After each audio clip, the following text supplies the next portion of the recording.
Good afternoon, ladies and gentlemen.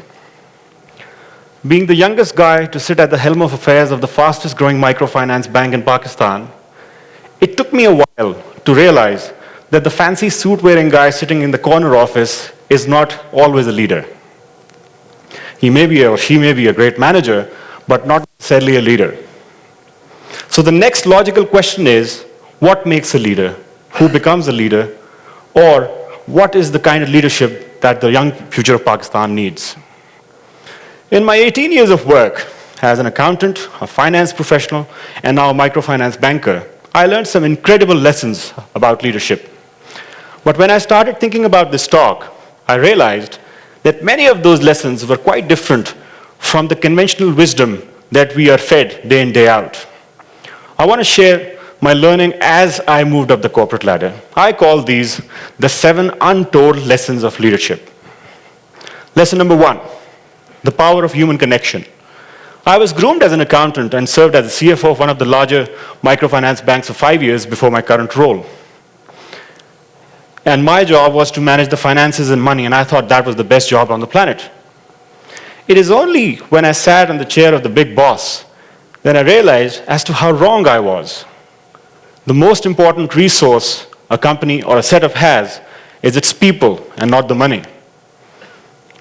How far or close you are with your people will determine the growth of your organization based on the power of teamwork.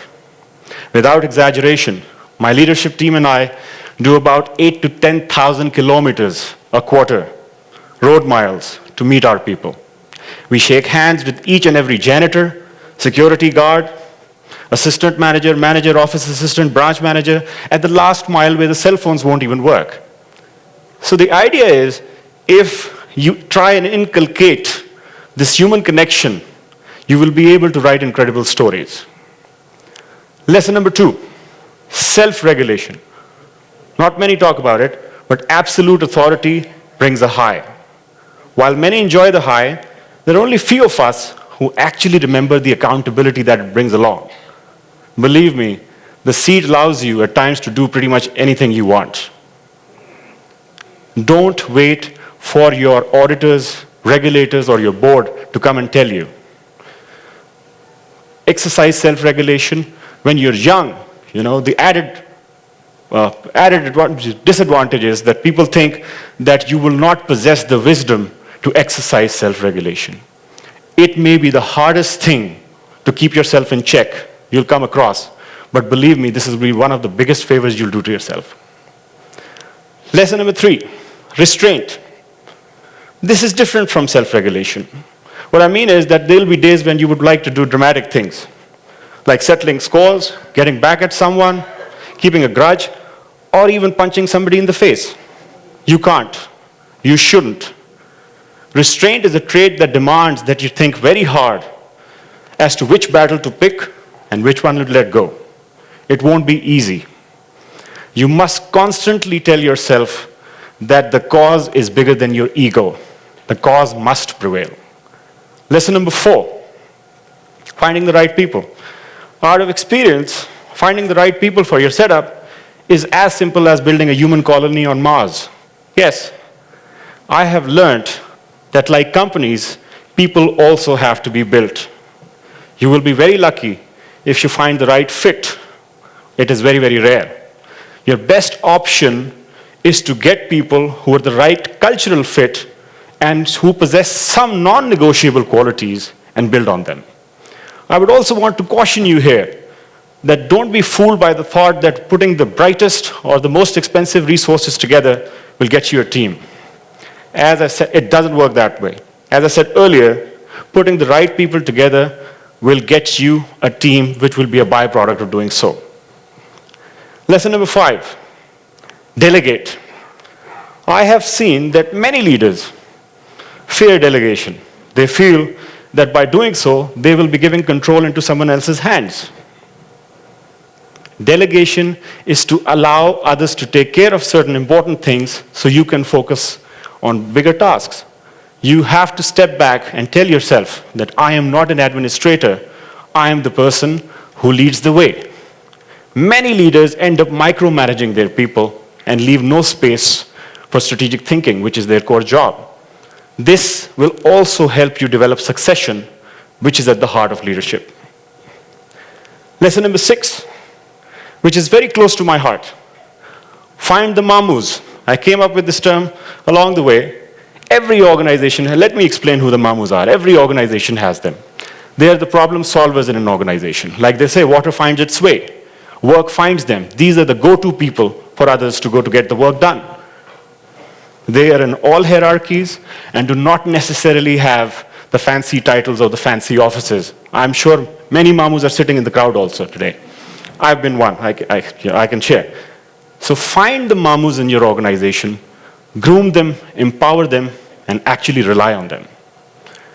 That takes me to lesson number 7, which is last but not the least, and it takes people a while to get to this stage. It took me a while. It's to forgive. When you're in charge of an organization, you have to take certain decisions, very challenging ones, based on information which may not be complete. There will be days where you will use all your caution or the best judgment, but you'll still end up making mistakes.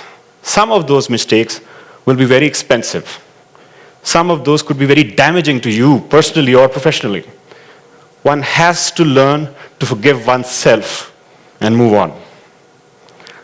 Forgiveness also means to forgive others who have made mistakes or who have wronged you. Extend the same forgiveness to others as you would to yourself. Some bets will pay off, some won't. So with these 7 lessons, one of my greatest learnings is that youthful leadership will be hard as people react to anomalies. You may have to work twice as hard to be taken seriously. Many a times, people sitting across the table will ponder upon your second name, your surname, or wonder as to whose son, daughter, niece, or nephew you are.